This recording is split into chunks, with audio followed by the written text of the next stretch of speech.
गिलगित बल्तिस्तान का गेटवे जिला द्यामर कुदरती हुस्न से मालामाल होने के साथ साथ कुदरती वसाइल से भी मालामाल है। द्यामर में पाए जाने वाले कुदरती घने जंगलात में जहां चलगोजा के जंगलात पाए जाते हैं, वहीं द्यामर के जंगलात में हाव बेर के जंगलात भी पाए जाते हैं। चलगोजा के बाद हाव बेर भी मकामी अफराद के लिए बेहतरीन जरिया माश के तौर पर सामने आया है। रिपोर्ट कर रहे हैं द्यामर से हुसैन अहमद। कुदरती हुस्न और कुदरती वसाइल से मालामाल गिलगित बल्तिस्तान का ज़िला द्यामर के बलाई मकामात पर मौजूद घने जंगलात कदीम ज़माने से मकामी लोगों के लिए बेहतरीन ज़रिया माश भी रहे हैं। इन जंगलात से मकामी लोग इमारती लकड़ी हासिल करने के साथ साथ मशहूर सौगात चलगोज़ा और हाव बेर भी हासिल करते हैं। चलगोज़ा के बाद अब हाव बेर भी मकामी लोगों के लिए बेहतरीन ज़रिया माश के तौर पर सामने आया है।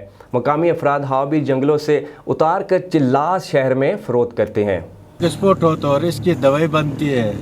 अल्लाह ताला ने हमारे अलाकुम अपने ख़जानों से ये चीज़ें हमें नेमत अदा की है और अल्लाह की हमें शुक्र अदा करने चाहिए। हमारे गिलगित बल्तिस्तान की जंगलों में पैदावार है और इसके साथ में ये चलगोज़ा भी हमारे इधर पैदावार है।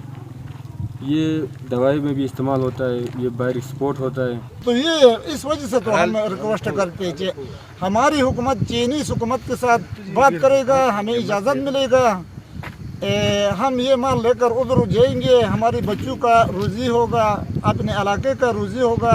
गिलगित बल्तिस्तान का ज़िला द्यामर में पाए जाने वाला हाव बेर व्यापारी मुल्की और गैर मुल्की मंडियों तक पहुंचाते हैं। मुकामी व्यापारियों ने हुकूमत से हाव बेर गिलगित बल्तिस्तान से चीन एक्सपोर्ट करवाने के लिए इक़दाम उठाने की भी अपील की है।